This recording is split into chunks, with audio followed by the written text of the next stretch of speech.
networking. Pag nauna ka, mas bago, mas maganda, may saturation ng networking, hindi yan pang long term. Dito ka na lang, mas stable kami. Ladies and gentlemen, once and for all, tapusin na natin yung usapan na yan. I-educate ko kayo ngayon, ano ba yung exact science behind that? Para pag napag-aralan nyo to, number one, hindi kayo matempt basta-basta ng ibang mga leaders, ibang kumpanya. Na hindi kayo basta-basta mag-quit kasi you are holding on to something really big. Na bakit AIM Global? Dito nyo rin malalaman. Not because we are biased, but ladies and gentlemen, because we know ano yung mga stages of growth ng network marketing companies. And this is very, very important. Especially, maglalabas tayo ng AIM World in the next coming months. So, the 4 stages of the network marketing company. So, may graph po to. No? X and Y. Itong part na to, this is the sales. Sabihin nyo, sales. Sales. So, kung i-drawing nyo po yan sa notebook ninyo, pwede nyo i-drawing ng ganito yan, ng hindi naka-square. Pwede ganito ang drawing yan. A simple thing like that. Ito yung sales. Sales. Ito yung time.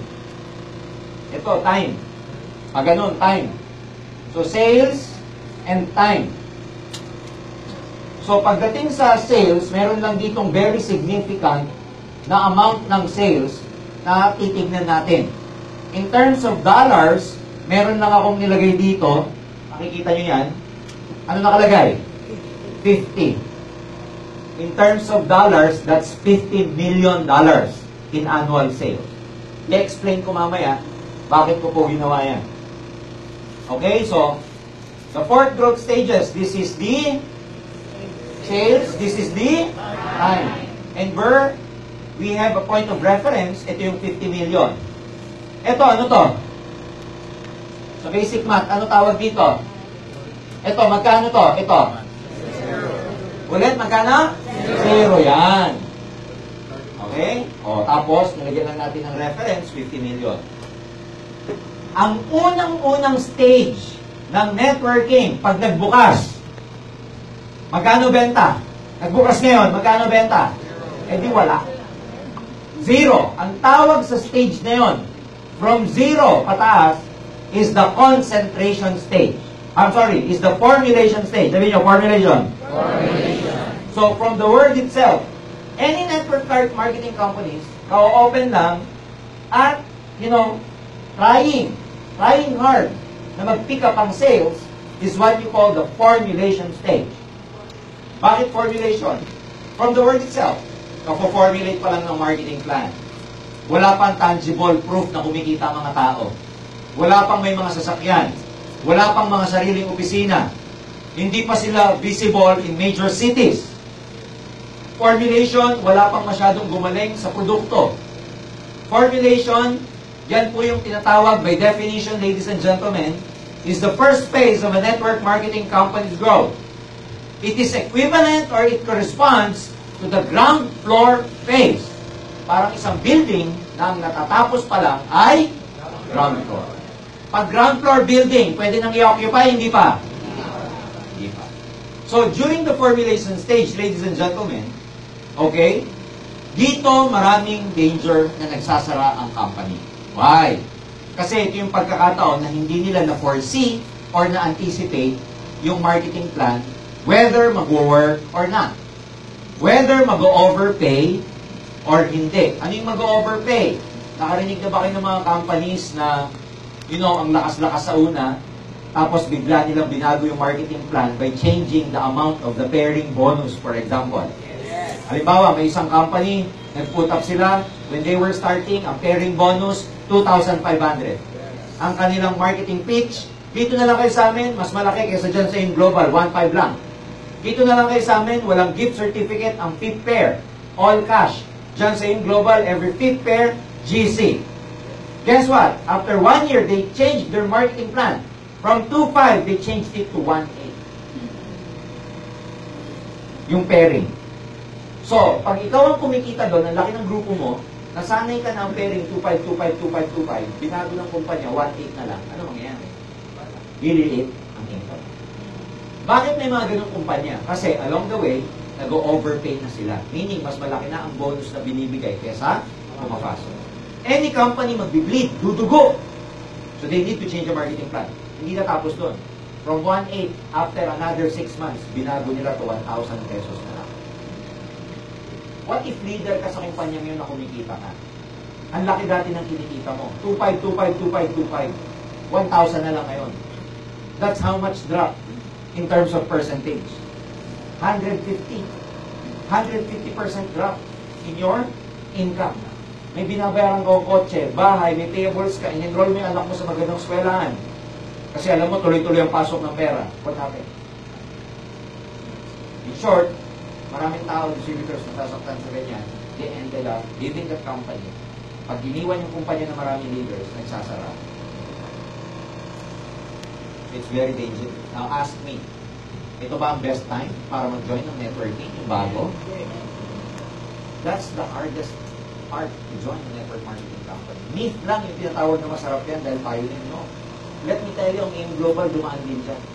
And believe me, yung mga pioneer dito, kausapin nyo sila. Ito ang pinakamahirap na stage sa AIM Global. Yung formulation stage. In fact, a lot of people during the formulation stage did not survive. Nag-quit din sila. Kasi sobrang hirap. Wala pang opisina ang AIM, wala pang product masyado. Ang pangit pa ng mga box na alive ng araw. Ang opisina nyo dito sa Cebu, dun sa may Raintree Mall, nakakahiya. Hindi pa Raintree Mall na ba yun? Yung una? Oo, di ba? Oo. Can you imagine? So, paano ka makakatrap ng mga malalaking negosyante? Ito yung ground floor stage. This is not the best stage. Ito yung wala pang proof. Ito yung puro chika lang. Dito, yayamang puro PR lang, puro press release, puro excitement lang. Pero hindi pa totoo dahil hindi pa nagpipick up ang sales. Kaya nyo ibig sabihin, in any networking, this is the hardest time to join a network marketing company. Formulation stage. Next, if a company, okay, survives, mga after 1 to 2 years to, if a company survives the first 1 to 2 years, then they go to the concentration stage. Ayan yan. Magpipick up ang benta. Sa concentration stage naman, yan yung makikita yung networking companies. In order for them to make a lot of money and to attract more leaders, maraming mga kumpanya, para lang tumaas ang benta, ang ginagawa po nila, nag-shell out sila ng sarili nilang money para bihisan ng mga distributors nila. May nakita na kayo ganyan? May kaibigan ka, nag-join sa bagong kumpanya, 2 months pa lang, may Ferrari na. May Ford Ranger na. Ikaw na networker at ako, we all know na bago ka magkaroon ng malaking income, dapat may grupo ka muna. Kaya mong gumawa ng grupo, 2 months? Sige nga. Kaya yung makakitaan nyo, kadyo-join pa lang, 2 months, may kotse, malaking question mark yan because most of the time, nilalabasan ng kumpanya ng kotse yung mga leaders na yan. Na ang sasabihin naman ng mga leaders sa labas, nabili nila to, amin ito. Pero the truth is, the company does that in disguise to attract more distributors. Why? Kasi sa networking, results speak. Ang tao madaling ma-hype sa resulta. Ang tao nabubulag sa result. Alam ng maraming negosyante yan ng networking. Kaya what they do? They invest in their distributors. Ang problema, pag nag-invest yung isang negosyante sa distributor, saan niya babawiin yun? Sa benta rin. Tama ba ako? Kaya magugulat ka sa mga concentration stage. Yan yung stage na ang mga negosyante sa networking company na yan kailangan gumawi ng puhunan kasi marami na inilabas. Pag marami nang inilabas, guess what? Limited ang galaw, limited ang punta ng mga, limited ang pagbubukas ng kumpanya sa kung saan lugar. Nagkakaroon ng problema sa shipment, nagkakaroon ng problema sa supplier kasi hindi cash ang bayad. Kasi ang ginagawa ng mga owners, imbis na cash ang bayad sa suppliers, ang ginagawa, nilalabasan yung mga distributor ng sariling sasakyan. Umattend kayo kagabi sa training ni Sir Francis, sa sharing. Ano sabi niya? Nung nagsisimula sila sa AIM Global, subukan nilang mangutang ng pera sa bangko para makatipid sa shipment. 15 million lang, hindi sila pinautang. Kasi mas makatipid nga naman pag ikaw, volume ang bibili mo sa Nature's Way para isahan ng shipment. Pag paisa-isa, magastos. So they wanted to they need to put up or come up with a bigger capital. Problema, wala pang track record ang AIM Global at that time kasi nga, nasa formulation pa lang. Hindi pa pautang. So, usap-usap daw silang tatlo, labas tayo ng sarili nating pera. Naglabas sila ng sarili na ng pera para bumili ng cash na product sa Nature's Way. Ibig sabihin, yung supply na marami na hindi pa siguradong mabebenta, binila na nila para makatipid lang. Lakasan ng naloob. The good thing about that, dahil nasanay sila na hindi umuutang sa bangko at cash lagi ang binibili, hanggang ngayon, cash po tayo bumibili sa bangko. Nakuha nyo? Hindi sa atin uso yung LOC. Ano yun? Line of credit. Sa bangko, yung mga bankers dito, alam nyo yan. You know what I'm saying? So, ang hirap na stage dito. Dito nyo makikita, limited ang expansion ng company sa kung saan-saang lugar. They only have offices in major provinces or major cities. Malalaman yung nasa concentration stage, katulad ng sinasabi ko sa inyo, na pangilan-ilan, merong mga distributors na kumikita. Pero hindi pa lahat. Ang definition ng concentration, ayan, stage where there is no significant growth in sales and there are not enough distributors and leaders yet. Kaya ang ginagawa ng maraming mga kumpanya na nandyan, they do shortcuts. They buy leaders from other companies by luring them with a lot of offers. Offer dito, offer dyan. Alam mo, hindi stable. Alam mo kung bakit? Kasi, nandun pa lang sila sa concentration. And so, pag may mga bagong distributors, bagong networking na nagre-recruit sa inyo, sabi nila, 1 year pa lang sila, most likely, nasa formulation stage pa lang yun. Pag may mga companies na naman nagsasabi sa'yo, 5 years pa lang sila, 5 years na, sasabihin, very stable na kami, pero hindi nyo pa naririnig. May mga ganun ba kayo naramang kumpanya? Yes. Yung sasabihin sa'yo, alam mo, hindi na kami bago, 5 years na kami. Pero mga never heard companies kasi hindi pa rin nakaka-pick up.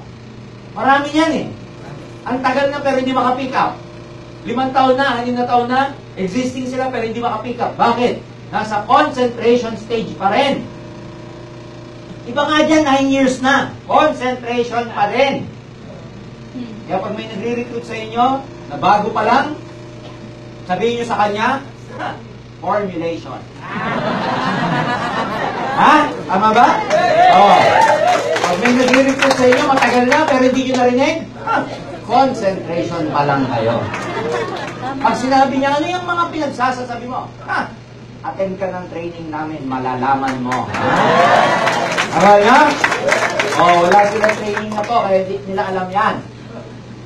Are you getting me? Yes! So, this was developed by an MLM instructor in Chicago.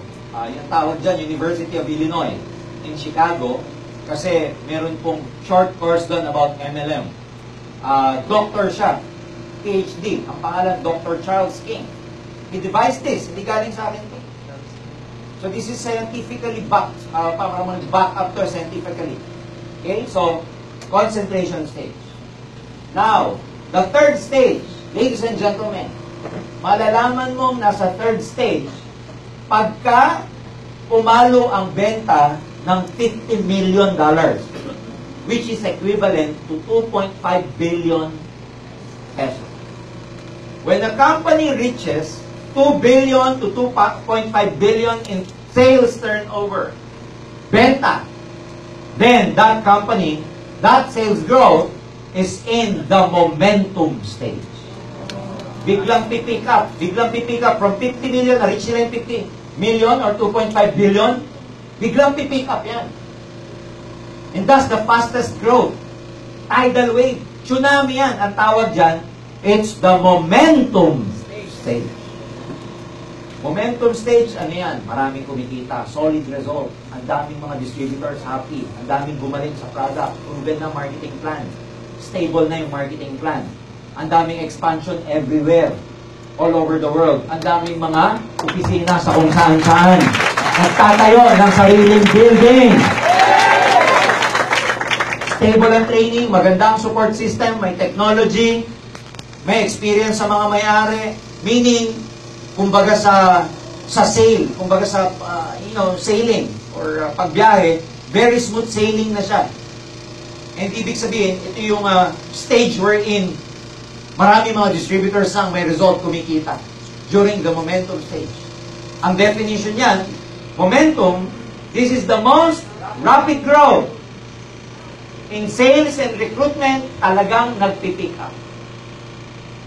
And ladies and gentlemen, believe me, kaya bago ka explain yan, after the momentum stage, marami kayong magsasabi, ladies and gentlemen, matagal na kayo dyan sa AIM Global. Pawala na yan. Ladies and gentlemen, let me tell you this. Alam nyo, ang AIM Global nasaan? Nandito tayo. We are here. Ang dami pa nating aakyatin. Milyon pa ang aakyatin natin. We are, di ba momentum to? Yes. Nagbenta tayo couple of years ago ng 2.5 billion. Right now, we're on the 5th of our billions na. Nandito pa lang tayo. Bago ka pumunta doon sa fourth stage, which is ang tawag dito sa fourth stage na yan, is stability. It's a term we use, pero hindi ibig sabihin dito sa momentum, hindi ka stable. It's just a term we use. Pagdating dito, yung sasabihin, matagal na kayo, wala nang mangyari dyan, hindi nila alam, yan, solid, slowly but surely pa rin ang growth.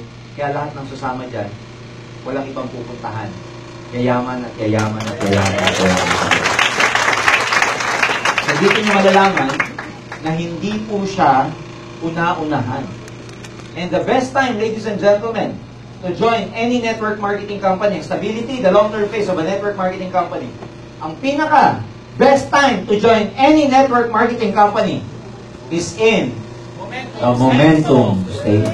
And we are very happy that AIM Global is on the momentum stage. Nakuha nyo ba? Huwag kayong sasama sa formulation, concentration, momentum. Ngayon, pag-usapan natin ito. Pwedeng yung company nasa momentum, pero ikaw as a networker, ang network mo nasa formulation and concentration. It can happen.